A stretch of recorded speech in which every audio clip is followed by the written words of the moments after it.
Says it on his hat.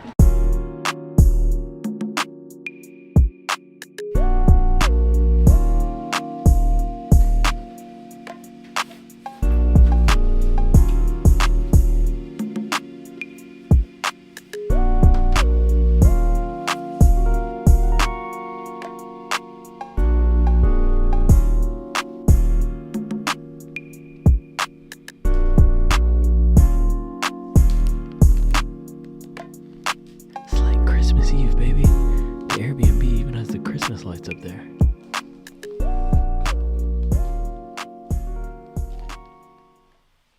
Bright and early as promised.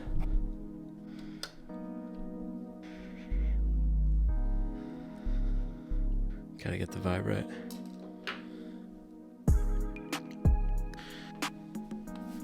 Alright, so pre-race we are gonna do some coffee. We gotta turn the whole operation on here. There we go. Took me a second. Quick boil, that's what we need. Shout out to Dave's, man. I'm gonna do these Dave's blueberry bagels for breakfast. Now, race morning, you don't need too many calories. You should have banked all your carbs in the few days leading up to it. You have that good pasta meal or whatever you chose the night before, and then race morning you just have a little bit of something to settle the stomach. So I'm going to do one bagel with some peanut butter, let's say. Yeah, peanut butter, banana, and honey. Gotta use two hands. I don't know if we're going to use peanut butter. It's almost done. I guess we'll use as much peanut butter as is left. And then, yeah, let's take a look at the kit here. So we are racing in the A6 Metaspeed Sky Paris, and I will do a full breakdown of this after the race, of course, but it just felt the fastest to me out of the box, and I felt the most confident throwing down some good pace in this during training. And I decided I didn't want to go the conservative route and use the Saucony Endorphin Pro 4, or even the Diodora Gara felt a little bit more conservative to me than this. And Diodora Gara is an awesome shoe, but this just felt like it had what I needed for today. And so I told you guys in the video I did comparing this Sky versus Edge. It's an art and it's a science, and this just, the vibes were right. I mean, look at the colorway here. This looks like something that you want to run a marathon PR in. And then of course we got the bib. Just had a slight moment of panic that it didn't have 4 clothespins, but we have 4 clothespins. And then I was deciding between, for shorts, John G and Tracksmith. We're going to go with the Tracksmith ones because Charlie bought these for me. So I like wearing them for races because it reminds me of her and the family while we're out there. And of course I'll see her out there on the course. And then socks. So I normally don't do these socks. These are Features thin socks. Let me see if I can open them up for you guys. They're not all that different from the ones I normally wear, except they're a little bit thinner. And so the first time I wore these, actually, I was getting some tightness up at the front. But again, they just felt like what I should be wearing today. So we're going to chance it. This is probably not what I would recommend for most people. You might want to go half a size up if you get this, and we'll see what the damage is after the race. We'll see. I don't know. It could be, the damage could be bad, but they're not too tight where I won't be able to. I'm not going to knock on wood. I don't know. They're pretty tight, but we're going to use the thin socks. Nike running division shirt. We got to throw the bib on there. And then just for the warm up and before we go, we're going to have our Charlotte Prep Dad quarter zip on. And then my hat today, not the Hobby Jogger hat because that is not a running hat. Train Matthews hat. Shout out to Nick Brinson and the whole Train family. I trained there super hard last year, putting down some good CrossFit workouts, and this is my favorite hat to run in. And I also set my half marathon PR wearing this hat and these shorts. So we're going to carry those good vibes into this race. And then gloves here. I actually didn't check the weather yet, but I think it's pretty cold. So yeah, we had a little bit of a cold. And by the way, if you couldn't tell, this is an Airbnb. That's not our design there. 39, baby. So this is basically absolutely perfect racing conditions. So we should be able to throw down some good pace in the Metaspeed Sky here. Well, I'll talk to you about the pacing strategy in a second. I'm going to go finish making the rest of my breakfast.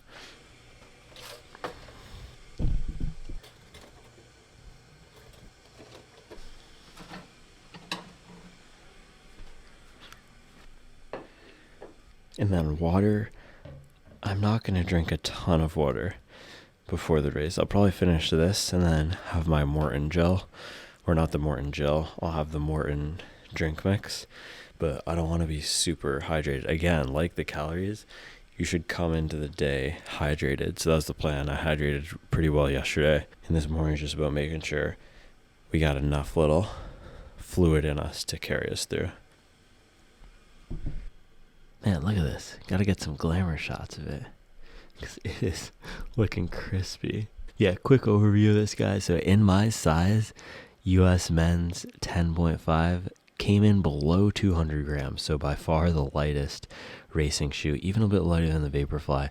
It's got the new FF Turbo Plus foam, so PIBA foam, which is great for racing. And the difference between the Sky and the Edge, and I'm banning this phrase from the channel. I didn't follow up in my favorite Max Cushion shoe video why I went on that tangent about words that I was banning. But the reason is because I do not want to hear the phrase plate position again. But the difference between the Edge and the Sky is the PL*TE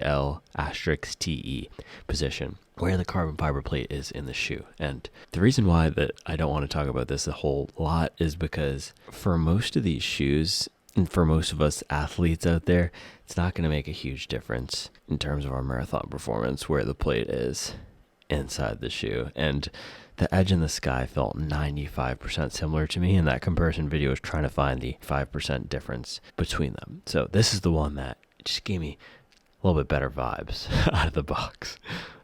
And theoretically, it is supposed to be better for my style of running. But we did that whole data comparison, and I was actually technically more efficient in the Edge if you look at all the metrics. But that set that I did in the Edge came second, so I was warmed up a little bit more. And so that's how close a lot of these shoes are.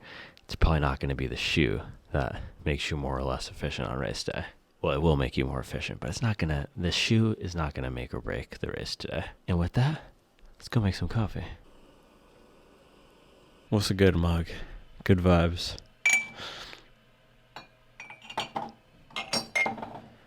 I like this pattern. It's cool. So I did not bring my scale to weigh the coffee or to weigh the shoes before running in them. So we're just going to eyeball it.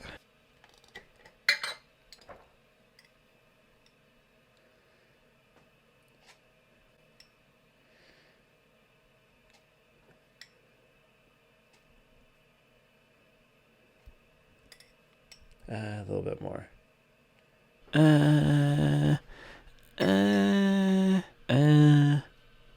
That feels right. Told you, it's part art, part science. Sound like West Side Gun. Art.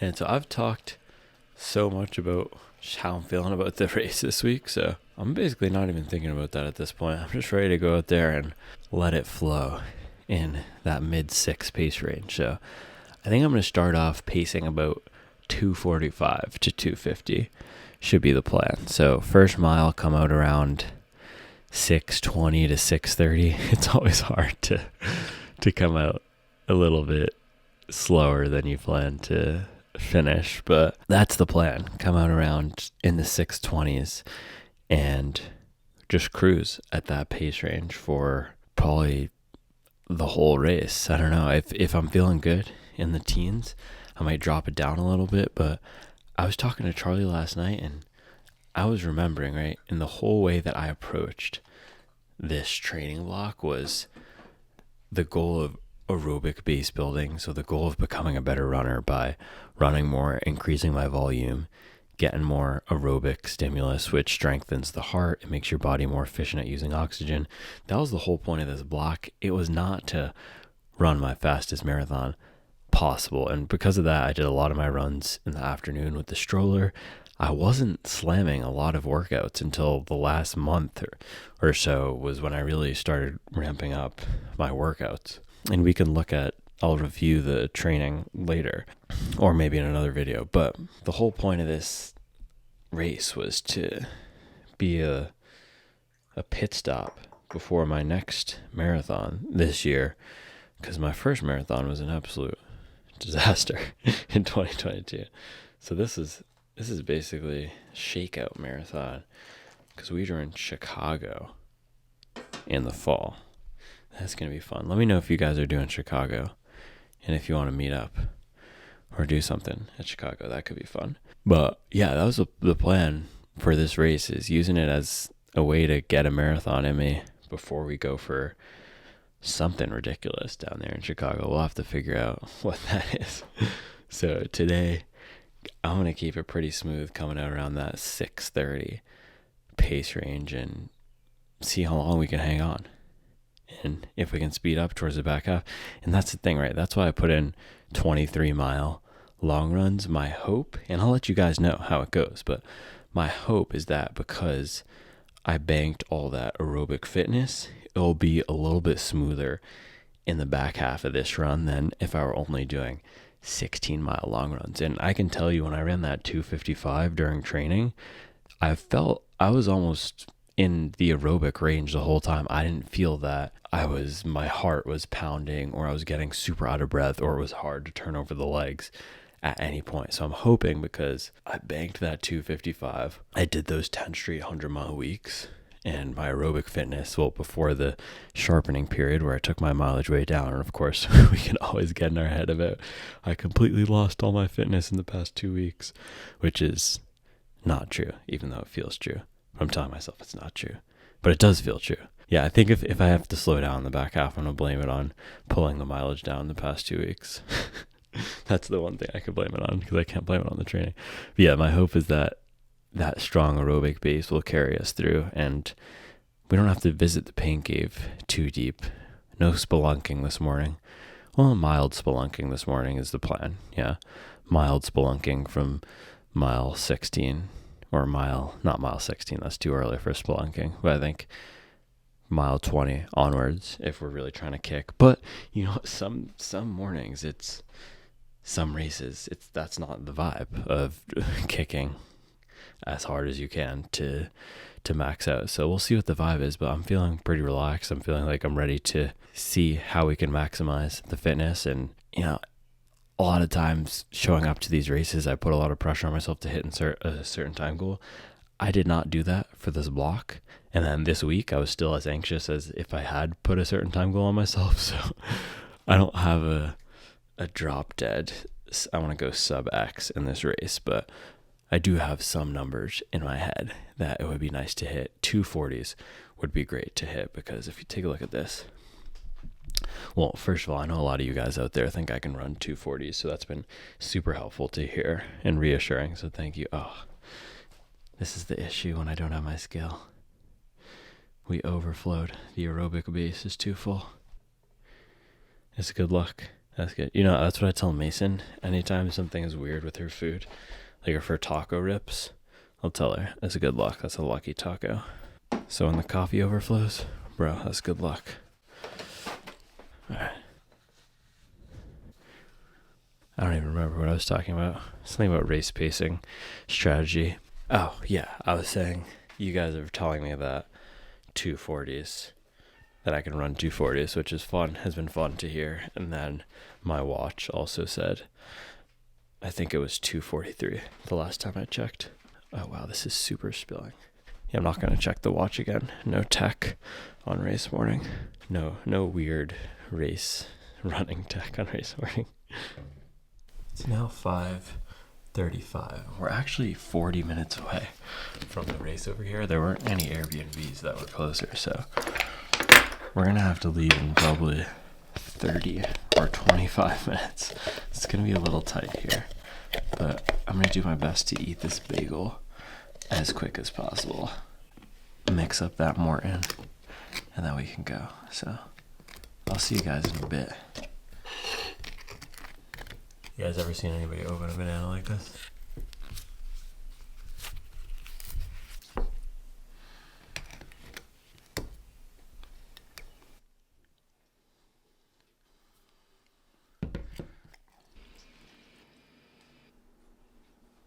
She's arisen.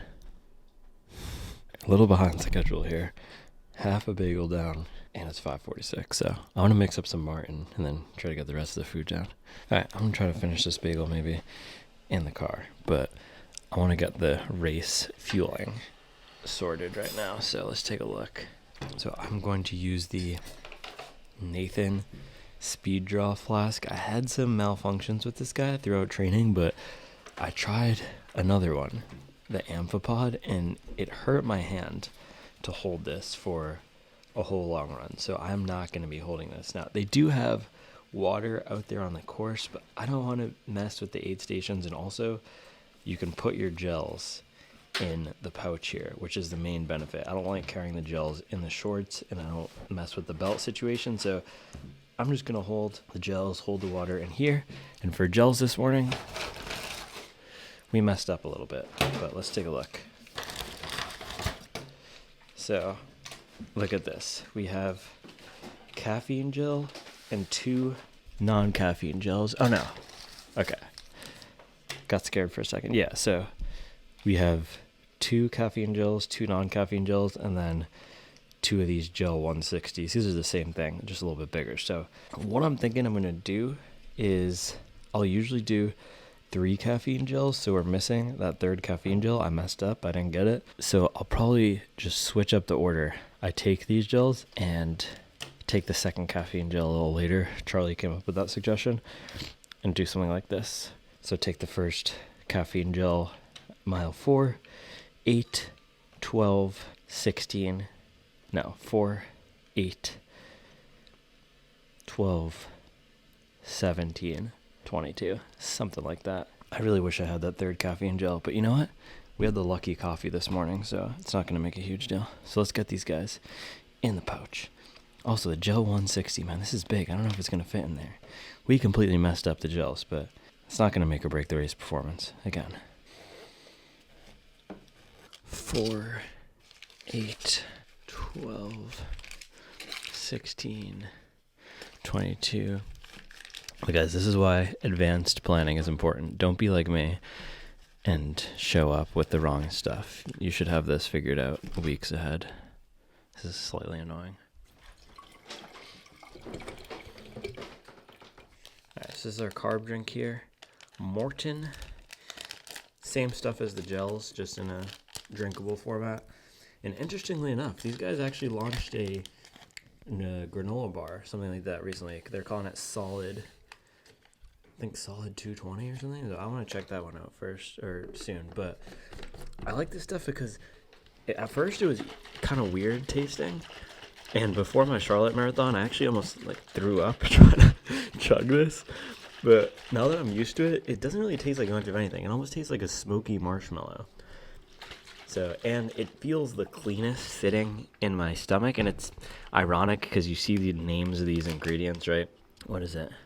Maltodextrin, fructose, pectin, sodium alginate, sodium chloride. It's all really sciencey sounding stuff. And so it's not what our mom taught us, right? You want whole foods ingredients that you can understand and pronounce. And Mom, I'm not making fun of you. That was just a standard mom voice. But yeah, it's not what you'd expect to be generally healthy. And also when we're thinking about performance versus general health, I don't know how great this is for general health, but in terms of performance, it feels the cleanest and it feels the least weird to drink. And it is a little bit cleaner than something like, well, I'm not going to throw any other brands under the bus, but this is what I like to use. Oh, yeah, 200.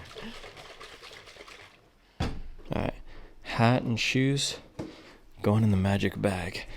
And you know what, actually? I'm going to put the slides in the magic bag for after. I don't know if I'm going to want the slides or the Ghost Max over there, but I'm just going to have both, just to be safe. And look at this fire thing that Charlie thrifted for me. It's pretty sick. I guess I'll bring this and my Camber Classic hoodie. All right, last sip of coffee here, last bathroom run, and then we're going to put the Ghost Max on and get in the car. And not forget the magic bag with all the racing stuff, right? All right, see you in a bit.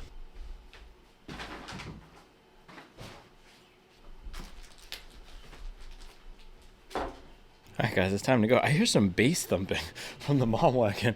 I think Charlie made it put on some hype music to try to, I don't know, not have me be annoyed that we have to drive with the 2 kids and we didn't bring the Jeep. Let's see.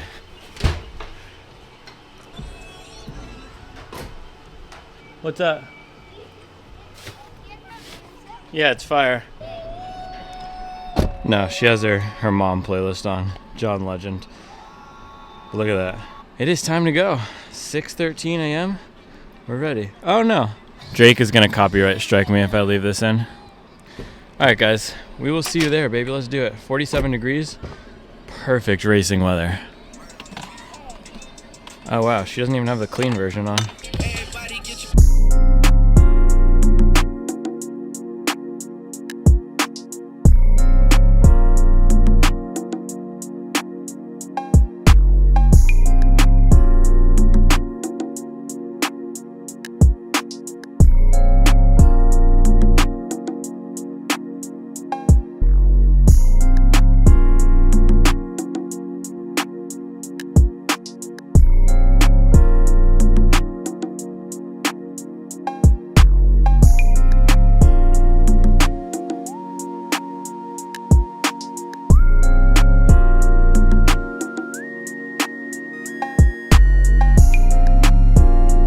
Alright guys, we are here in beautiful Elizabeth City, North Carolina. Look at that sunrise.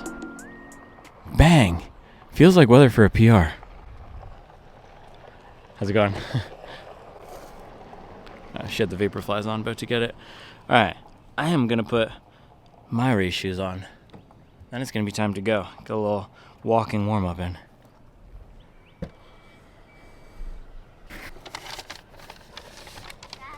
What's up? Okay. We're gonna take the magic bag and walk over to the start area. We already got lines for the bathroom. So we're about 45 minutes before right now, or even a little sooner.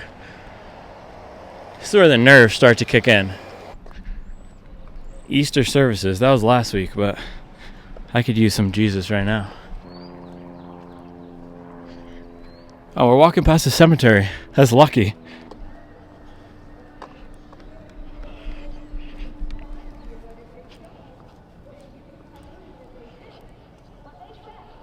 What?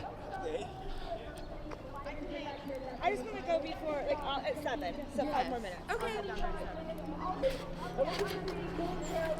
Proudly holds the distinction of being designated as the official Coast Guard city and a testament to its unwavering support and steadfast partnership with the Coast Guard, for which we are profoundly grateful. So welcome out those of you not from Elizabeth City, not from the area. We had athletes yesterday, our 5K champion from Alaska, athletes from all across the map, California, Texas, Kentucky, Kansas, Michigan. Yes, I'm just naming states, but they were all people here from all of those states. So we love seeing people across the country come out to run this great race. I know some of you are doing the Armed Forces Series Challenge, which gives you a great opportunity to travel the country, run races of different distances. So welcome to those of you there, and welcome to our challengers. We saw yesterday for the 5K. Our Separate Branch challengers going doubling down on their distance today. And once again, head on over to the boat ramp by the water. We are going to have our circle of remembrance momentarily. Thank you. Hobby jogger? Yeah. No, I didn't know that. Yeah, that's where I first learned it. Oh, I love that. That's what I say. Well, I'm wearing the Japanese shoes today. I have the Asics in here, so. Yeah. Yeah. I like them better than the Vaporflies. Yeah, I love these. They're nice. The Metaspeed Sky. No, we'll see. It's a mindset. It's a mentality. You know, I'm not a professional, so we put in the work. Thanks. Hopefully we don't need any of this action today. But shout out to these folks holding it down, keeping everybody safe. Alright, I'm gonna see if I can pop into this museum of the Albemarle. Look at this thing. Looking grand this morning. See if I can change into these shoes. Pop these sweatpants off. Get into that race mode. I do the digital dash. That's my go-to race pre-race song, but I didn't bring my AirPods. So instead, I'm just gonna rap it. I don't think it's open right now, but we can find a good place.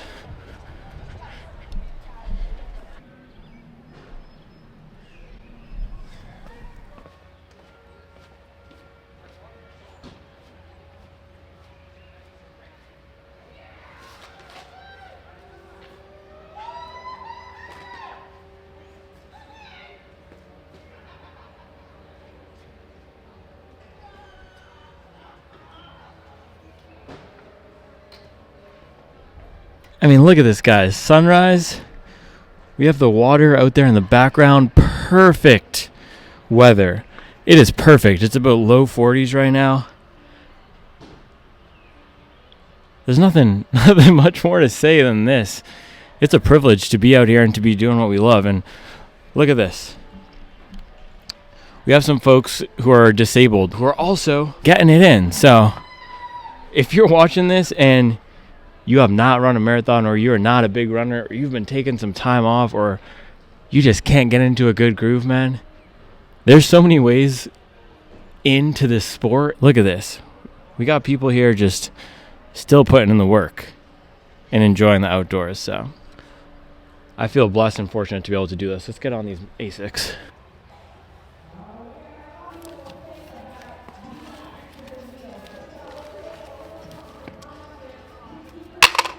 I don't think I'm going to go gloves today. I think we're going to do no gloves.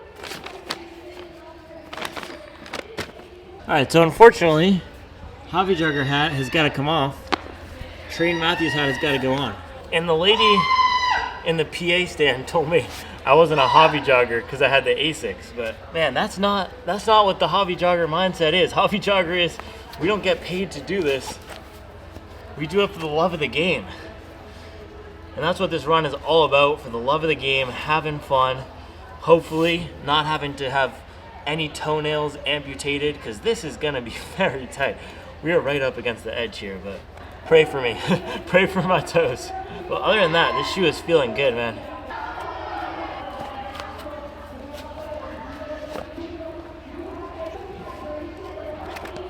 So a lot of you have asked about how to tie laces like this. Come here. Let me show you. So what you want to do, you do a normal tie at first. So you do your tie, you do a big loop, and the key is with this is getting the loop as big as possible and the little strings as small as possible. And once you have the big loop, you fold that big loop in half, and then you take your other string, you tie it around the loop, or you pull it around the loop and push it through. And that's what will give you that nice clean, no flop lace for race day. No flop lace, running a fast race. But I'm not a rapper. Alright guys, let's go. One jog, everybody knows the rules. Off it on the track.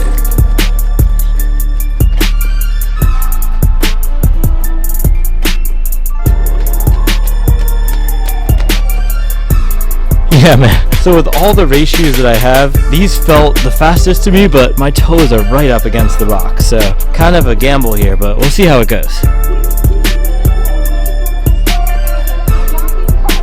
There's a time when it's going to get hard for you athletes, and that's when you can control the brain, the narrative you tell yourself. So what is that positive mantra that you're going to give to yourself today? Is it simple? Is it just, I can do it? Is it, I'm strong? Trying to find Charlie. We only have 15 minutes. Oh, there she is. Look at that. Speak of the devil. Take a count 1 foot and see how many times you can have that foot hit. I'm gonna run to the bathroom. Do it again. What's that? Is that a huge line? That cadence, changing your rhythm can help you get back focused in the race. The other thing I encourage you to do along the course. All right, we have 60 seconds. North Carolina, shake those arms out. Kick those legs out. Remember, you guys, there may come a day where you can't do this, but today is what? It's not that day. Today you can. Today you get the opportunity to push yourself, challenge yourself to do something that's hard, that makes you better. There's gonna come a moment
That's why I was trying to pick you up. We'll see him again. It's okay.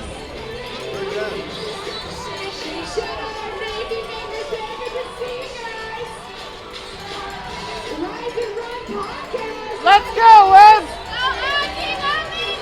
Woo-woo!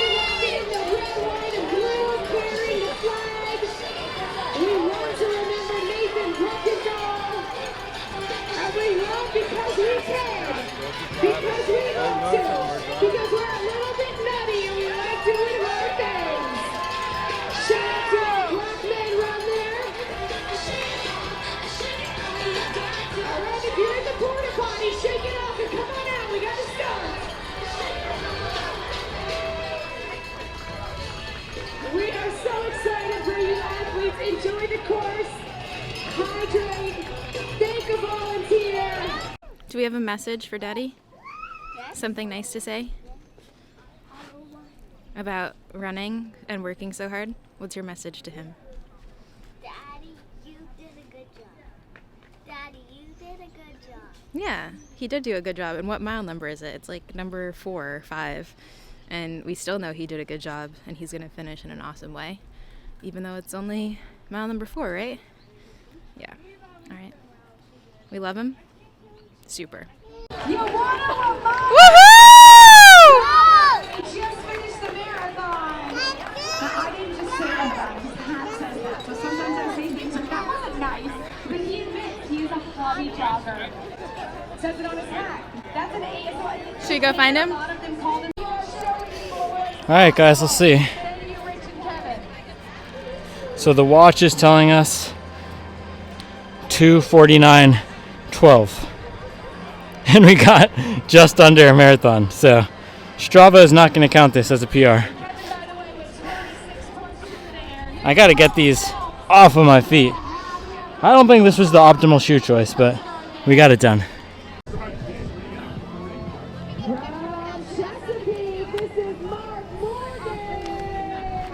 Daddy, That's for Daddy. Daddy, What's up? Banana. those I think my toenails are still intact though. Can I have my shoes?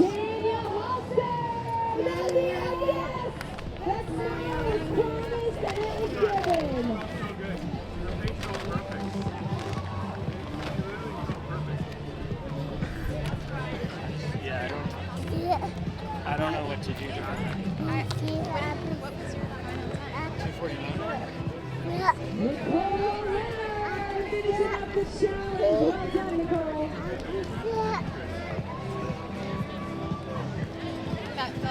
I thought we talked about yesterday what we feel like this.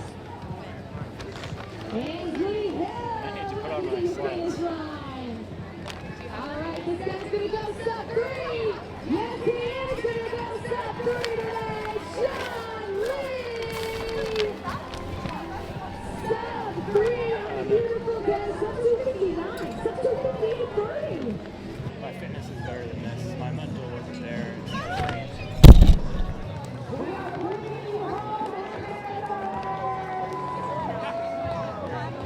Yeah, I mean that was.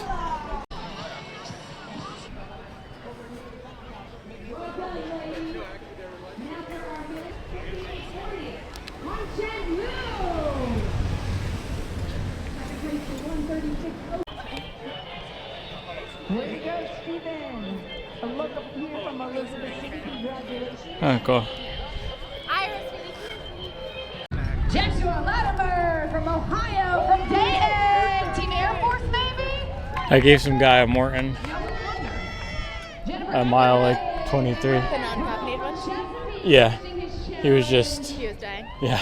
And then there's also some other dude in a BPN hat. Had to pee at mile 2 because he said he couldn't get into the porta potties. Thanks for all the support out there. I saw her twice. The first time she was like looking good. I was like, I'm not feeling good.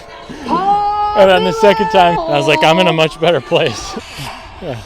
How hard do you think it is to manufacture a recovery sled that's like 90% of Hoka's efficacy.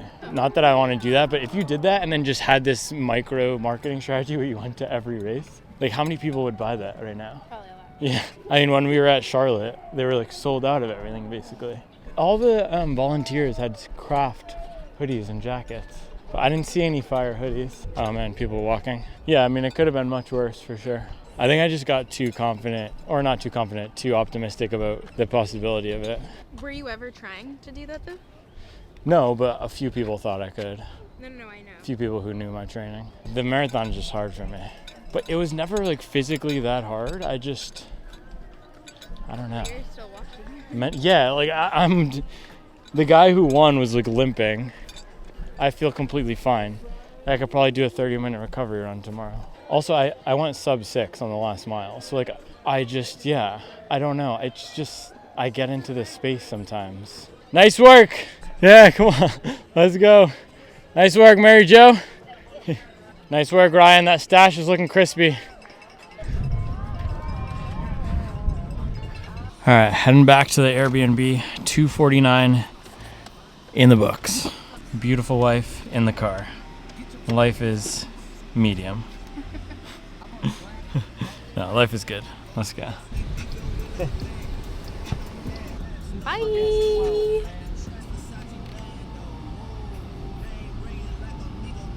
Shout out. Everybody knows the rules. One sip. One sip. Everybody knows the rules. Says you wanna. What is this drink again? Hoist. Hoist. Battlefield tested. I'm gonna tell them about it later. And you said it was veteran owned? I think so. They're talking about. He thinks so. Yeah. I think Okay. So. I'm gonna look into it, but it's pretty fire. I like it better than Gatorade. Yeah, I tasted it. It tastes good. Yeah. Also, I like the flavors. It's like a less Morton. That did not taste like that drink. But because it's clear, they don't put any food coloring in it. It's also just like not No, it has more fun. gelatinous. Disgusting. Dude, that Andy's Pancake House definitely That's like the Waffle that House. crushes. The local Waffle House. Yeah, that's probably. Think they have any vegan pancakes? Definitely not. Vegan pancakes are at our Airbnb though. Oh, are they? Oh no, but they can be. Yeah, we should have some birch vendors. Yeah. We're gonna have to do a food Lions shop for sure. I think you should just have a dance party. Yeah. You got a PR, baby, and you went sub 3. You went sub 250, and I know it wasn't what you wanted, but it was still pretty ding dong dang good, as they say. Yeah.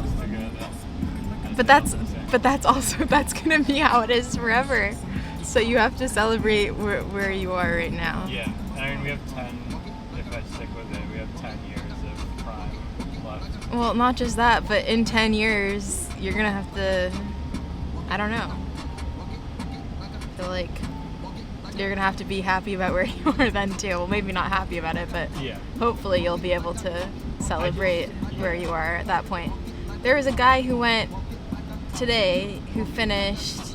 He was top 5 for the half, maybe. Yeah. And he was 60 or 58. That's fire. I mean, that's goals. And, sure. Right, like it's just I feel like that's the kind of thing that's. But in the moment, it's aspirational. really hard. It's like when everyone was saying trust the training. I also think for really you because of your how competitive you are, and how you. Yeah, I just want to be faster than. Well, that. But I don't know if you would have been. I guess you were happy at your 119 and a half marathon. Yeah, I was pumped because I put it on. This is prime right now. Wait. There we go. Look at that. Just a sleeping butterfly up there. Sleeping dinosaur is really the major key. Oh, he's not screaming. Oh, okay. Roni? I think the issue is I also didn't put a hard time goal. No, until the end. And also, really. yeah. Just crushing fast workouts. Well, that's why I think that's what was confusing to me, is because you were like, okay, 250, a sub 250 is like, okay. Yeah. like I should be okay with that. And then you said 247 yesterday. Yeah. And then you were like, I feel like 243 is a good number.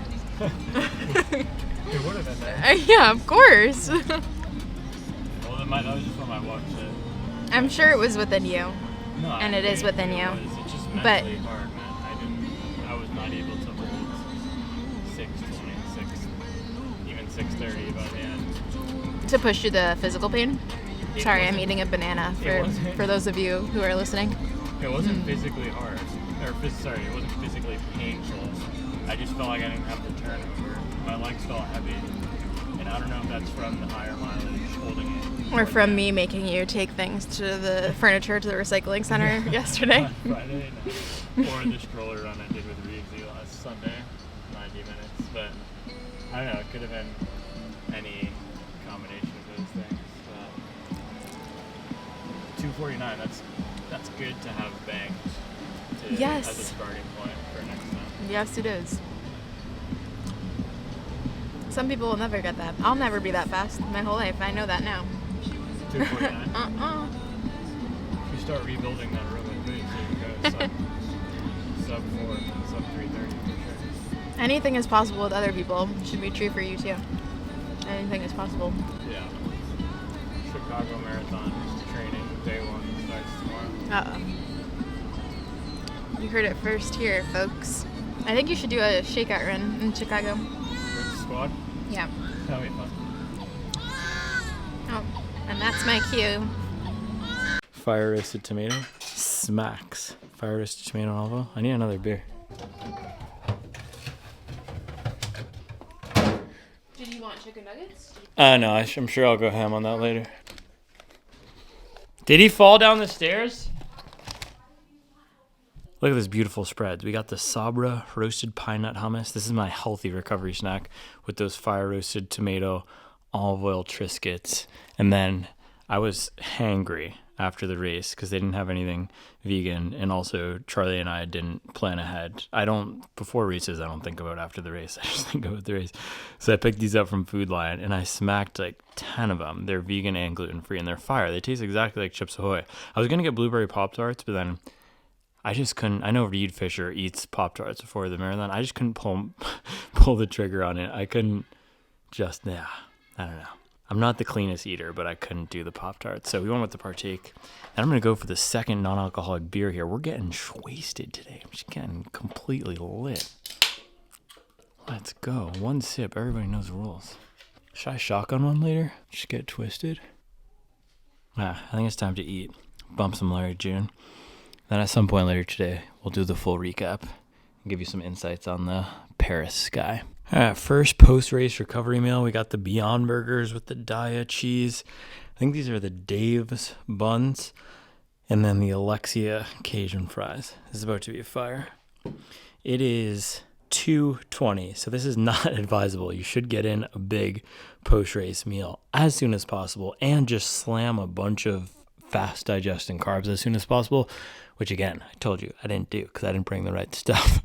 But we're going to hit the rest of the day with as many calories as possible to make up the deficit. And first meal and first few hours is not the time to think too much about quality of calories. You just want to make sure that you're getting enough calories in to replace what you burned.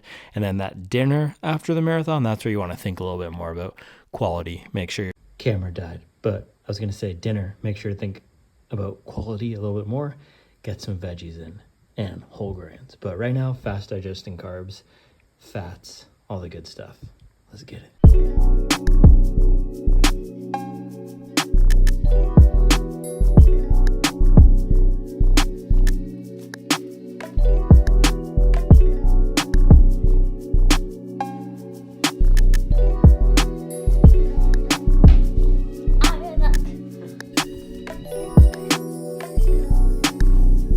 Daddy? Yeah, sure. You can look at the screen to see what you're filming. Someone in the comments is going to say, yo, a 5-year-old films better than you. Absolute genius.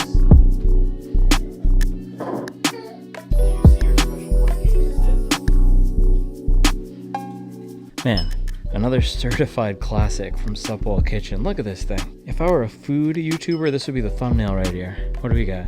Broccoli, fresh broccoli, green, very green. Some nice teriyaki glazed tofu, and then the noodles. This is fire. One of the best meals. Bang! We might have to drop a Funkmaster Flex bomb on this.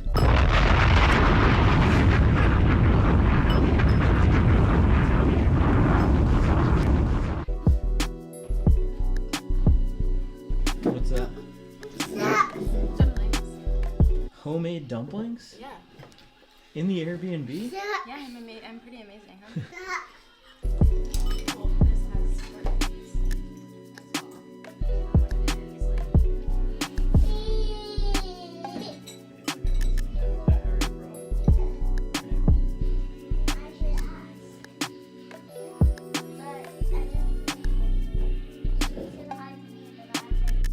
Alright guys, it is 7:55. Dinner is not cleaned up, but the kids are in bed. So I want to get started breaking down some of this race performance, some of the shoe stuff, and also I think we're going to hit on some of the key workouts I did and just talk through some of the training in general. So before we get, and I'll probably do another video on full training for 249, 250, and also I think I'm going to do some sub 3 marathon stuff, because now that I've run 2 sub 3 marathons within about a month, a 255 and a 249, I do feel mildly qualified to talk about what worked to bring my time down from I think 319 to 249. So 30-minute PR today, which is awesome. But before we get into any of that, I got to show you guys something. So the shirt that they gave us, these are pretty cool shirts. I've been rocking it all day, but it had this remembrance on the front here in memory of DC3 Nathan B. Bruckenthal, who was killed in action, member of the Coast Guard, on April 24th, 2004. So there was a moment of silence before the race. Man, one of the things that I respect so much and motivates me sometimes is the selflessness that it takes to serve your country, to go into the military. And for some people, they don't feel like they have a lot of options, so they go into the military, and it takes a lot of selflessness, sacrifice, commitment, and that will to serve just really resonates with me. So for the next marathon, I'm actually going to be running for a charity that is tied into this world, because this is one of the things that is important to me. So that was a brief intermission. Charlie just came in to get some water bottles, but Nathan B. Bruckenthal was the first U.S. service member who was killed in action since the Vietnam War, born July 17th, 1979 in Stony Brook, New York, and he served in Iraq. So thank you to all of the service members and anybody out there who served or has a family member who has served and sacrificed. I appreciate you all. So Coast Guard Marathon. And before we get into full race stuff, this was an absolutely awesome race, and I didn't edit any of the earlier parts, so I'm not sure how much or what of I've shown already of the race atmosphere, but this was the best race, absolute best race if you have young kids. Charlie and I have never seen this before. They had a face painter, professional face painter for the kids. They had tons of bouncy house stuff, slides. It was like Six Flags meets Disney World meets your local favorite park, all at the start and finish line. And so Charlie was debating packing the kids back up in the car after I started and taking them to see me somewhere on the course. But there was so much awesome stuff there that they were occupied for the entirety of the 3 hours that I was running and had a ton of stuff to do. So if you were looking for a flat, fast, family-oriented marathon in the Southeast in the spring, I highly recommend the Coast Guard Marathon. Elizabeth City is also beautiful, and we were staying in Edenton, which is beautiful. I think I've probably shown some stuff yesterday. I didn't bring the camera out today, and you can see this house here is gorgeous. So this is an awesome race. I really recommend it, especially I know we got a lot of Charlotte people following the channel. If you're not doing Boston, or if you want to get a Boston qualifying time, this is the best one. Or if you just want some good family vibes, this is a really good choice. So shout out to all the Coast Guard Marathon people. We will be back here at some point. I'm not sure when. I'm not sure if I'm going to do a spring marathon next year. And well, I guess I got into Boston, so maybe we'll do that. I'm not sure, but we'll be back here at some point, 100%. Okay, let's talk through race performance now.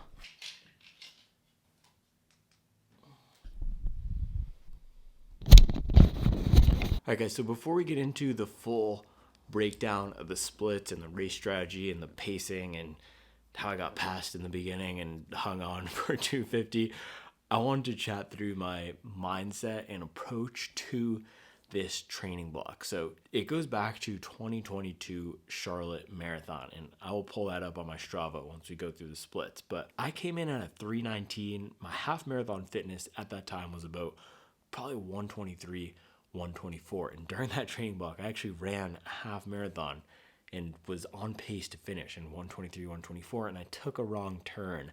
The Black Bear half marathon in, I think it's not Brevard, it is Hendersonville, North Carolina. I took a wrong turn and I DNF'd. The one time I've ever DNF'd a race. And from that day on, I vowed to never DNF a race. I don't care if it takes me 5 hours to finish a marathon. I will finish it in 5 hours, 6 hours, 7 hours. I'm never going to DNF, because that was the worst feeling, having Mason come up to me after that race and ask why she didn't get to see me finish, because Charlie had to pack the kids up in the car and come get me because I dropped out because I took a wrong turn and was running. A bunch of other things happened during that Charlotte Marathon training block. I was changing jobs. My running was not in a great spot because I got a coach and I wasn't fully bought into the program. And I was also doing CrossFit at the time, and it was a lot. So Charlotte, I came in at 319. I was shooting for that sub 3 marathon time and was completely way off. So 2023, I took completely off from the marathon distance, and I decided to focus on the half marathon.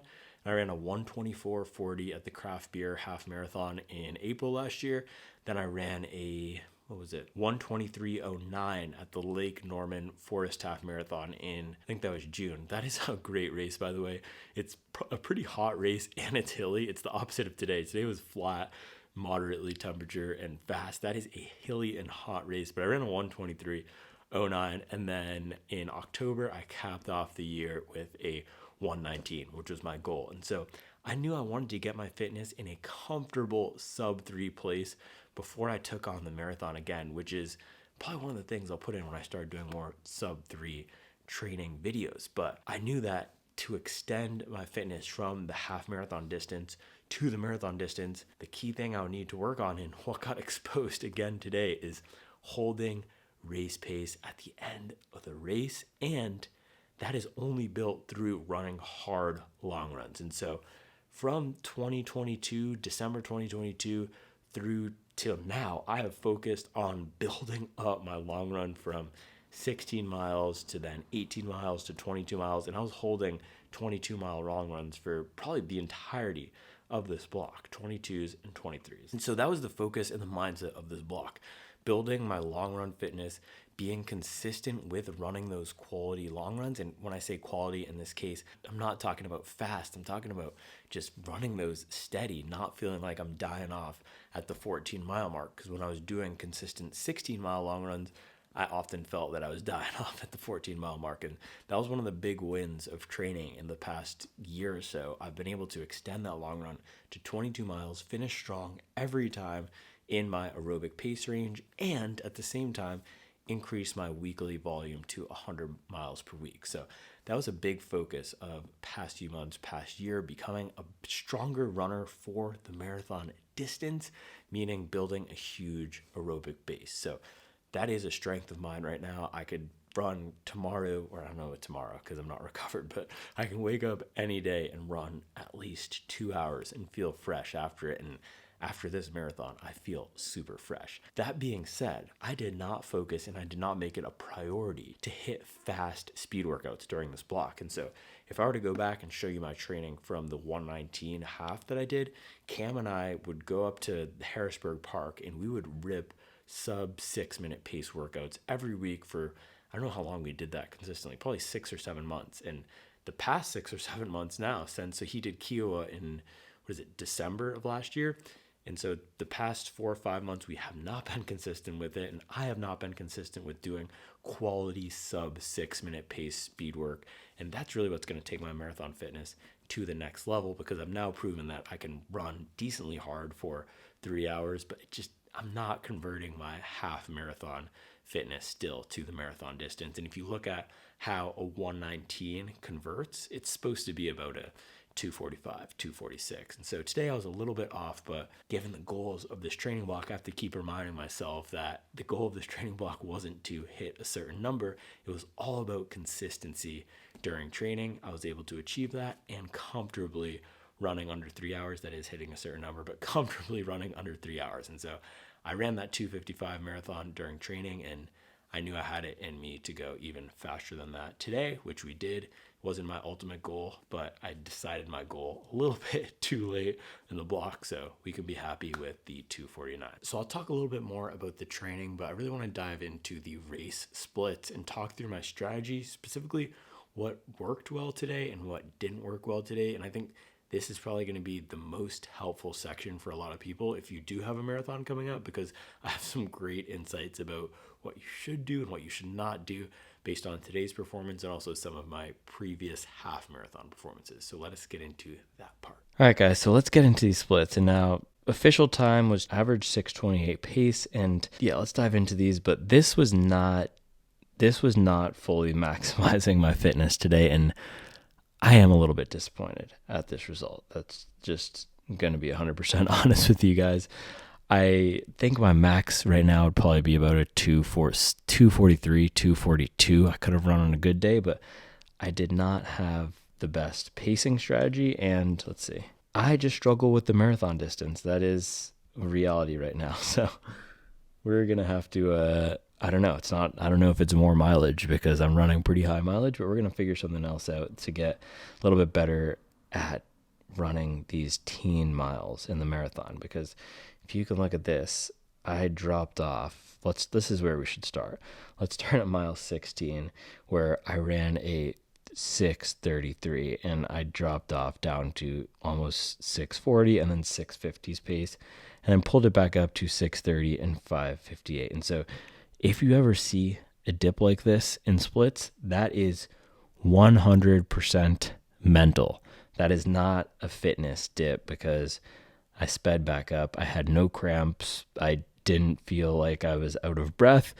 I just wasn't able to push the pace and feel confident that I had it in me. And that's one of the tricky things, right? Even with the high mileage, even with running 22-mile long runs, if I'm not consistently pushing 6:20 pace in training, it's not going to come that easily on race day. And that's what happened today. So I came out of the gates at exactly what I wanted to do, exactly what I was telling you guys earlier, 245 pace, so about 6:20. Came out at 6:14, 6:25, 6:20, 6:26, 6:20, 6:14, 6:15, 6:26, 6:19, 6:19. So first 10 miles were perfect. I could not have asked for better pacing than this. However, I felt completely unsettled. I could not settle into the pace. It was not feeling smooth to me, and I was having a little bit of a hard time figuring out what that comfortable pace was. And 10 miles into the race, that's not a great sign for a perfect goal A race. So at that point, I also had a pack catch up to me, and they passed me.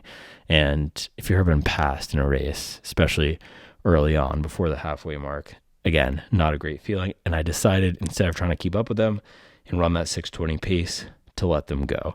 And so this is where I fell back to running 6:25s for a little bit, and found locked in with another guy and then let him pass me as well. I actually ended up catching him at the end, which means I could have been running with him further on and probably still banked 1 or 2 more minutes, but I just didn't have it in me to push down that pace. And so came out of the gates at the right pace for the day, based on my A goal, but not the pace that I could comfortably and confidently sustain based on my fitness. So if I were to do this again, I would have come out probably 6:30s and run a lot more conservatively. I love negative splitting, and I want to show you guys my Lake Norman run from last year, where I negative split this half marathon. This is one of the best races I've ever run.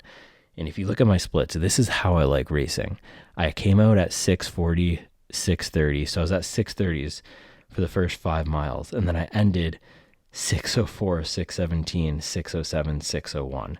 This is how I race best, when I aggressively negative split. This is a really aggressive negative split, starting 40 seconds per mile slower and speeding up. It was also a lot easier to do this. So I actually came in first overall in this race. It's a really small race. It's a lot easier to do this because there was no one running near me, so I had no pressure to hold a certain pace. Versus today, I was surprised at how many people were around this 240 range. So the guy who won this race ran a 242, and I think the guy who was behind me ran also a 249. So there's 7 people all in the 240s. We were all clustered up for the first 10 miles, and I don't like that feeling of running with a target on my back. And I was leading that chase pack for the first guy, Andrew, who's running this vegan runner bib.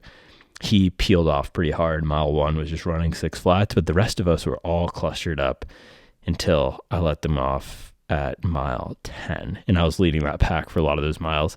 And again, that's not the race that I like running. I run my worst races when I feel like I'm looking over my shoulder and I'm tight, I'm hunched over. So it was not smooth at all for these 10 miles. The paces looked good, but was not smooth and didn't feel smooth at this 6:25 either. So that was really the key takeaway from today, or the key feeling from today, was the pace didn't come smooth to me at that 6:20 range, which is a learning for next time, because in my training, I was either running faster than this 6:20 pace towards the end, where I was doing a lot of threshold work from the Daniels programming. And then earlier on in my training, I was running a lot of the marathon pace work at 6:30 to 6:40. So I did not have a lot of time at 6:20s. And I also didn't have a lot of time in these shoes at that 6:20 pace range. So that's also something I would do differently next time, is getting a little bit more time at race pace. And what I would suggest to you all too, in whatever shoes you're going to pick. And that's the benefit with a lot of these marathon racing shoes now. They are making them a little bit more durable. And you'll see here, we do have a little bit of wear and tear on the back, but I've had some people tell me that they have already 50 plus miles on the shoe and it's holding up really well. So spend more time in these shoes in your long runs. And I know some of us, and I can get into this mindset too, where I want to keep the shoes special for race day. And that's how I felt about this one. I didn't even want to take it out of the box again after I ran it because it felt so fast. But I wish I had taken it out for another long run, even some more easy, relaxed mileage or something, to get a little bit more comfortable dialing in what race day pace felt like in this specific shoe, how it might slightly alter my mechanics, or what the mechanics would be to optimize the shoe, because I was having a hard time dialing that in exactly. So learning for next time, and hopefully something to help you guys. So yeah, mile 13 to 23, that was the meat of the race. That was where it was grittiest, or mile 15 to 23. And it wasn't a complete blow up, but it was not the level of racing that I would have expected. It's not the type of race that I like to run, feeling like I gotta make it up at the end.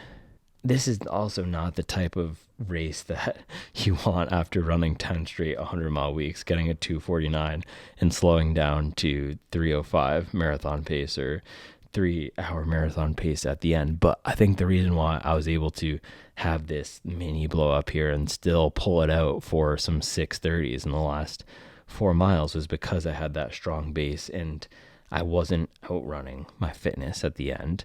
So a lot to learn from mentally here, and this is something I want to do heading into the next block, which we're going to start as soon as we can and have a real nice build up, is have a little bit more confidence and comfort dropping the hammer earlier on. This is something that I've always struggled with, getting into that comfortably hard pace range and then holding it. And so my last 2 races have actually been pretty not clean. If you look at this Ironman where I went 1:19:28 was the official time.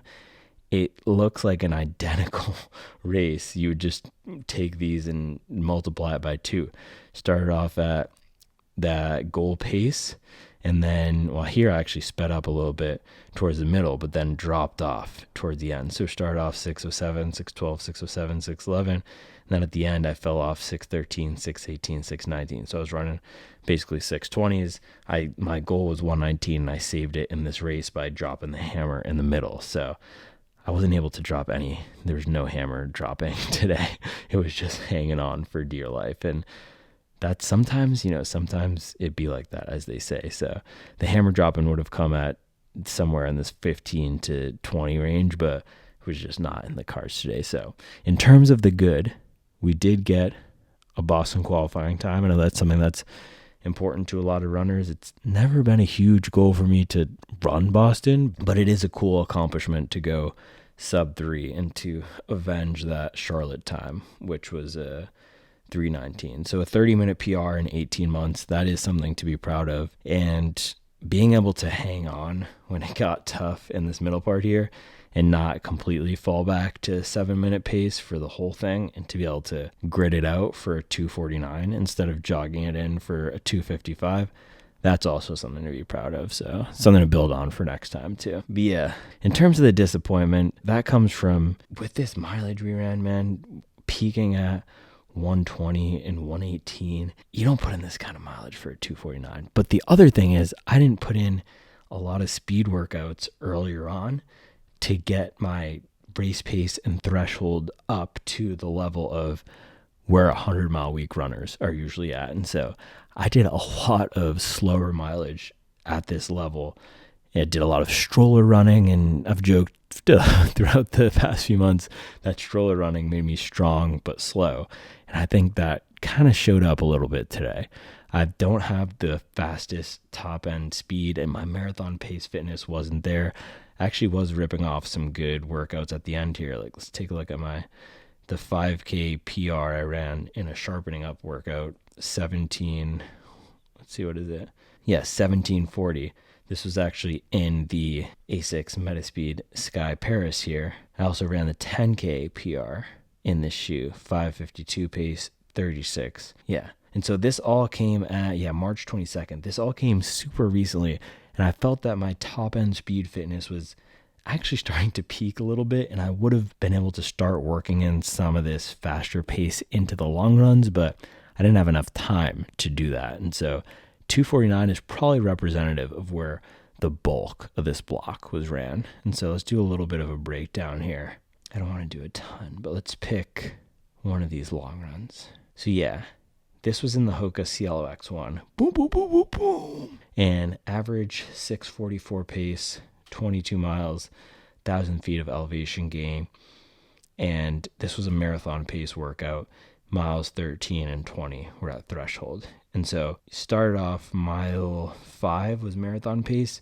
And you can see I was running 6:32, 6:21, 6:31, 6:20. So I probably averaged here almost exactly what we average today for marathon pace. Then the back half of this workout was even worse, 6:40, 6:33, 6:40, 6:31, 6:36, 6:30. So I was averaging 6:35. And so this is definitely an area of improvement for me. This is the workout here that was the race predictor. And I think maybe this is the new race predictor workout for everybody out there. Try to run. So it's a 4 mile. Did I put it here? Ooh. Yeah. 4 mile warm up, 8 miles at marathon pace. So that was 5 to 12, 1 mile at threshold pace, which was supposed to be 5:59 for me. I wasn't able to dial that. I got 6:11, and 6 more miles at marathon pace, and then 1 mile at threshold. So hitting that threshold mile at the end was great, but also similar thing today, right? I was hanging back a little bit at that 6:40, 6:30 range, not dropping the hammer because I knew that threshold was coming. So I wasn't getting down to work at 6:25, 6:24. And there's a lot of running. And this is why I love this sport, right, guys? There's a lot of running that's physical, and the shoes can help with that. But there's so much of the sport that's mental. Having the confidence to be uncomfortable and to push ourselves to an unknown limit. And even in training, it's really hard psychologically to do that, especially when you know your workout's going to be posted up to Strava or your friend's going to ask about it. Sometimes it's hard to say, you know what, I'm going to go for 6:20s for the next 6 miles, and I might blow up at mile 17 and be jogging in to home at a 7:20, 8:20 pace. And so that's one of my goals for this next block.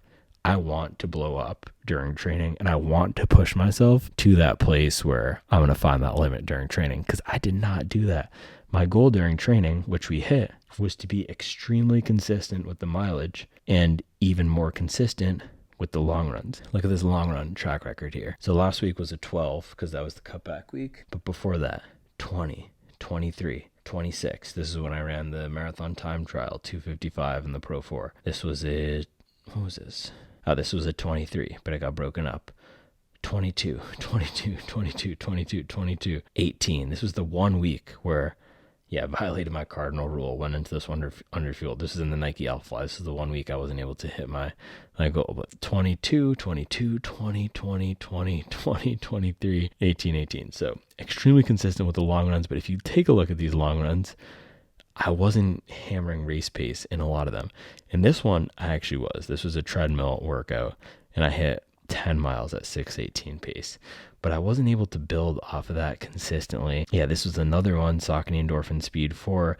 I was hanging on to trying to do, this was the same workout as the Hoka Cielo X1. I couldn't hang on to that 6:20-ish race pace. My neighborhood is very hilly, but still just wasn't able to do that. And I wasn't able to dial up 5:59 on that last mile. So training is a great predictor of race performance, and I trained hard, but not enough to bring that time down to where I would have expected it to be from the weekly mileage. But that was not the goal. I didn't go into this block. This is one of the things I wanted to talk to you guys about, a big area of improvement for next time, and something that I think all of us could work on is better goal setting. I did not go into this block with a time goal. I went in with training goals, 20-mile long runs consistently, 100 miles per week. Don't miss any runs, impromptu. And I did all of those things, but I did not have a time goal. I did not want to put the pressure on myself of a time goal after the Charlotte blow up. But that was a mistake. I swung the pendulum a little bit too far in the other direction, because it meant that I wasn't always completely hitting paces in training to run a certain time. And there's good pressure and there's bad pressure. I think the good pressure is working toward an achievable, attainable time goal that's going to be a little bit of a stretch. So that's what we're going to do for our next marathon, Chicago, coming up in the fall. I'm thinking we're going to go sub 240. So I'm sure I'll have plenty of opportunity to talk about all the things I didn't quite get at for the training, and ask me all your questions below, because I'd love to do another video for that. But let's dive into the Metaspeed Sky Paris and my thoughts on how this performed today. So the reason I chose the Metaspeed Sky Paris was because I showed you that workout, right? And let me just pull it up again so you can see. That workout has all of my top end PRs, not my 1 mile PR, which I actually set last week in the A6 Metaspeed Edge. So I'm telling you guys, I was running some of my fastest workouts right in the last few weeks, which is great. It means I was peaking, but I wasn't able to do that for some of my longer efforts. And my marathon fitness is not quite still, after all these 100-mile weeks, not quite where my lower end fitness is. So yeah, this was the Metaspeed Edge, ran 5:55, 5:24, 5:19. But in the Metaspeed Sky, right out of the box, I just told myself I was going to do a hard 6 miles, and I ran 6:11, 5:58, 5:55, 5:42, 5:45, 5:38. And this is the type of race I would have hoped to have today. Look at that nice, gentle progression. All of my best races are like this. Road, trail. My best race ever was probably a trail race where I started off super easy. It was after a long weekend of racing. It was a half marathon. And I started off super easy, just jogging. I was going to take it as a recovery run, then slowly eased into the pace, caught up with the lead pack, and finished in second place. And the splits looked really similar to this, where I was just gradually progressing.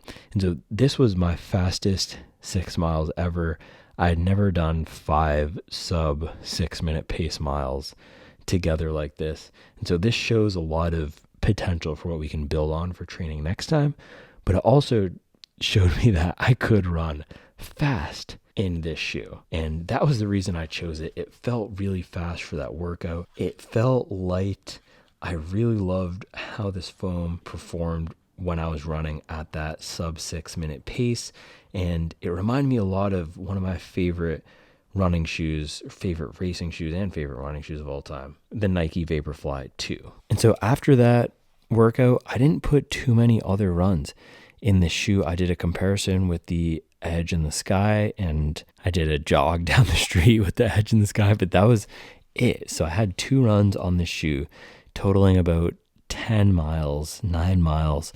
And sometimes I just go by gut feel, and this felt like that fast shoe. And it was not a mistake at all to wear this shoe.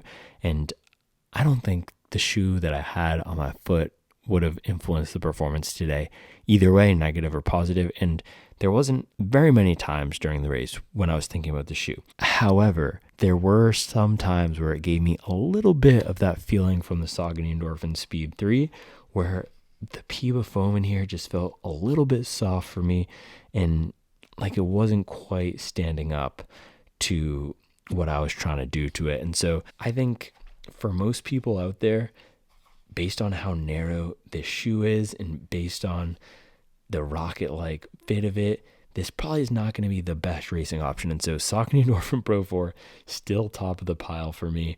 This is a really aggressive shoe, really fun, fast shoe. It does remind me a lot of the Vaporfly shoes. And by the way, guys, I know you keep sending me the graphic about the other channel who did the plates. They outlined where the plates are on the shoes, and the edge is supposed to be the Vaporfly. This is supposed to be the Alphafly.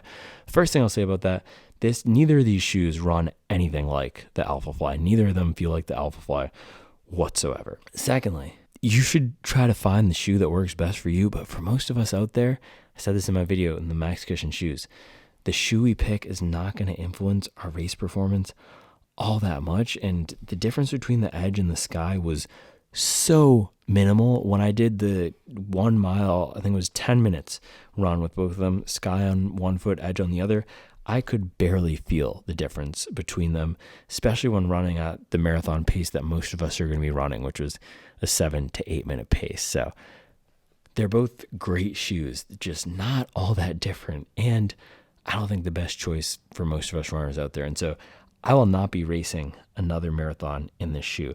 I do think it's going to be a great half marathon option, similar to the Nike Vaporfly 2. That's the shoe that I wore for the Lake Norman half marathon, that super hilly one that I showed you guys. And then the Ironman half, I wore the Vaporfly 3. So very similar vibes to those shoes.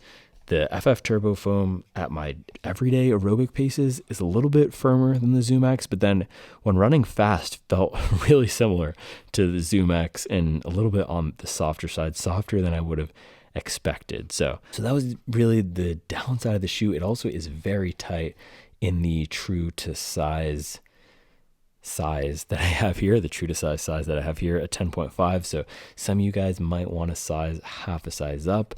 It didn't affect my performance. I had some pain. I have some pain in my toe right now, but I didn't have to alter my stride or anything because of that. Now, the other knock I will say is at times I did feel I could use a little bit more stability. And if you look at the wear here, it looks like I was heel striking pretty good today and probably could have used something with a little bit of a wider base, maybe the Diadora Gara or the Saucony Endorphin Pro 4. And so I was actually thinking about taking the Diadora Gara instead of this, but this just felt faster, a little bit lighter weight.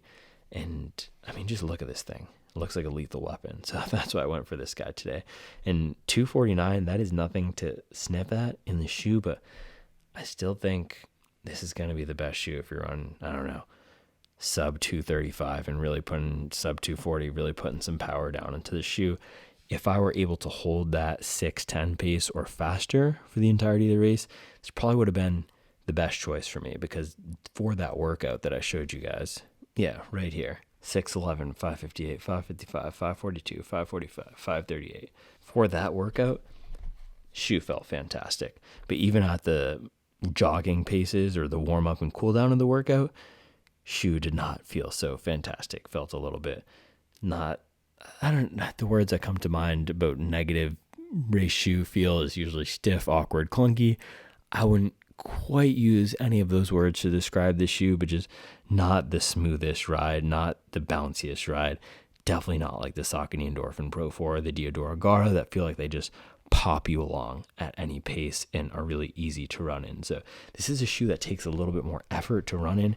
It wants you to land up towards the front of the platform, and you do get a lot of foam underneath the plate here, and it wasn't a harsh ride at all. It just felt like I wasn't getting the most benefit out of the shoe's lightweight when I wasn't running with great strength for the whole time. So it would have been a good shoe if I could have gone for low 240s and ripped the whole time and felt great on the last mile when I was charging out there, but definitely not like the Pro 4 and nothing like the Adios Pro. I know a lot of you guys who are bigger runners love that shoe, and that's one that I want to get some more miles in, because I think with the slightly firmer feel, once that foam softens up a little bit, that could become a really nice training, at least training, if not racing option for me over this, because next time I might consider going for a little bit of a heavier shoe versus such a light guy here. So I might run another half marathon in the shoe, and if I do Around the Crown in Charlotte, I'll probably be pulling this out, because for that 10K distance, this thing can absolutely fly. So in terms of the other elements of the shoe though, other than the little toe snafu that I have here, and again, it's only one toe. Oh, I'm turning the light down, sorry. Yeah, it's only one toe, so I really think this is a shoe you're going to have to try on to get your right size, but other than that, the upper felt great. The general fit of it was super comfortable. No blisters, no rubbing on the heel. I did feel a little bit of that midfoot arch sensation within the first 5 miles, but I also felt a little bit of panic and anxiety and dread in the first 5 miles. So I'm not sure if it was just that accentuating everything. I'm just kidding. Well, I'm not kidding. I did feel horrible. It was not smooth, but I don't think it was anything too bad with the shoe, and my feet feel great actually. So other than the little toe thing, this is a pretty comfortable shoe for such a lightweight shoe. You're not getting penalized at all in terms of the fit and feel. So overall, happy with upper, how that performed. Did not have to stop and retie my laces. Also did not have to stop for any bathroom breaks, so that was good. And then let's take a look at the bottom here. As I already showed you, we wore through that back foam pretty good here, which is generally how I do it in my shoes. I can heel strike pretty hard there. And then let's take a look at the rubber. So yeah, back here we are wearing it smooth, but it looks like we actually have a decent covering. So I don't know, this might be, we'll see how it holds up. I'm not overly confident. I also don't know when I'm going to take this out again. I might just reserve it for races, especially because it hurts my Piggly Wigglies. But it was really dry, so I didn't go through any water at all, so I can't speak on the grip today. But a few days ago, when I did the comparison, we did do a grip test, and these were pretty solid. You can see from this angle, look how wide this part of the forefoot is, and I think that's one of the reasons this keeps getting the Alpha Fly comparisons. You have the wide forefoot and something about the, I might have to ban plate position from the channel, because that's tedious and makes me nauseous talking about plate position. But the way that the plate is up here in the forefoot reminds maybe some people of the Alpha Fly, and I think that's why this shoe felt so good to me running half marathon pace and faster, because I was able to get a little bit more benefit from this plate up here. And so I definitely it wasn't hurting me at all to use this shoe, and it definitely didn't hurt my race performance, but I also don't know if I was really getting the biggest benefit from the shoe. And if I'm not getting the most benefit from the technology in the shoe, I'd rather go for something more comfortable. And that's what I've been trying to hammer home on the channel for the past few months, ever since I did that Here's Why Race Pace Matters When Picking a Shoe video. If you're not going to get the benefit from that high-powered tech, go for something that gets you to the finish line comfortably at the same pace or even faster. And so I wasn't having huge instability issues or pain from the shoe to slow me down, but I don't think I was also getting the most propulsion from what they did with the plate setup up here and that flare, because I wasn't able to run with the requisite form to explode off here. And I think if I were able to go low 240s, I probably would have been running a little bit better to optimize how the shoe is set up. And then in terms of the lightweight, I also don't think I got the most benefit out of that, because my pace dropped 20 to 30 seconds per mile again from the beginning to that middle section where I was struggling on the struggle bus mentally a little bit there. So not the biggest benefit from the lightweight either. By the way, check this out. This is super random, but it's like one of those kids books that where you have the attachments that move. It's pretty fire. It's helicopters or planes. I don't know if you can see that. I feel like they should have made the boat move though, since it's the Coast Guard, right? Not the Air Force. All right, but overall thoughts on, I also got a nice paddle from getting second place in the men's 25 to 29, but you guys know the Ricky Bobby quote. I don't need to tell you. But overall, thoughts on the Sky Paris here. Gonna be a great option if you loved the Vaporfly 2 or 3. I prefer this to the Vaporfly, but it is 90% the same shoe. So if the Vaporfly does not work for you, or you would not take the Vaporfly for the full marathon, and I probably would not take the Vaporfly for a full marathon, then don't get this guy. It has the same narrow heel as the Vaporfly. It has the same foam compression feeling. So if you find Zoom X too soft by mile 15 or even mile 10, that's where I started noticing it, you're going to find this a little soft. You do get a tiny bit more of a rocker maybe than the Vaporfly, but not noticeable. But if you are looking for that Vaporfly 2 replacement, this would be it. I enjoy this more than the Vaporfly 3. Vaporfly 3 was a little bit too soft for me. Even at the half marathon distance, this was not too soft. This is not going to be too soft for most people. And I think for the half marathon distance at my half marathon pace, this would have felt a little bit better. You also get those same amazing laces as the Vaporfly. But I've had some people asking me, they're deciding between this and the Saucony or this and the New Balance. I think most people out there are going to be a little bit happier in the Saucony. And the other thing is, I wanted to mention this, right? The guy who won the race, Andrew, he was wearing a pair of Saucony Endorphin Pro. They were either 1 or 2s. I couldn't tell. I think they were 2s. So you don't need the latest and greatest tech to run a fast marathon. He's also a high mileage runner. He puts in 100-mile weeks. He peaked at 140 and he ripped it in those Pro 2s. And so the shoes are great, and if they're going to make you a little bit more motivated to get out the door and get those miles, then that's awesome. But what matters is having a comfortable pair of shoes that can support whatever pace you're running and whatever size and mechanics you have. And so this was not the optimal choice for me today, but it wasn't a disastrous choice, and it didn't negatively impact my performance. And that's the second best thing that you can expect out of a marathon racing shoe. If you feel like you're getting benefit from a shoe, that's awesome. But for most of us, we're not going to be getting a ton of benefit from these shoes. And you do, I know studies have shown, and I like citing this, that recreational runners do get benefit from these carbon plated racing shoes. That's not what I'm saying. You will get more efficiency from these shoes, but the shoes do not, the shoes do not prevent this little dip from happening. That is all training right there. That is, we do not close the gap by buying a $250 pair of shoes. We can shift these little, I just need to shift these little miles here to the right. And that's not with these guys. That is with getting out there, and when we're in August or July, having another straight line of 100-mile weeks, and also consistent speed workouts, hammering pace to ensure that we're 2:39 or faster when we show up to that start line in Chicago in October. And so that's my goal. I want to show up to that starting line at the Bank of America Chicago Marathon 2024 having 95% confidence that unless I trip over a pothole and twist my ankle, I'm going to be finishing at a 2:39 pace. And so that means running 5K races, not during training, running 5K races that indicate 2:39 fitness, running a half marathon that indicates 2:39 fitness, and being consistent with some speed workouts and hitting marathon pace that indicates 2:39 fitness. And so I'm going to come up with my non-negotiable goals for you.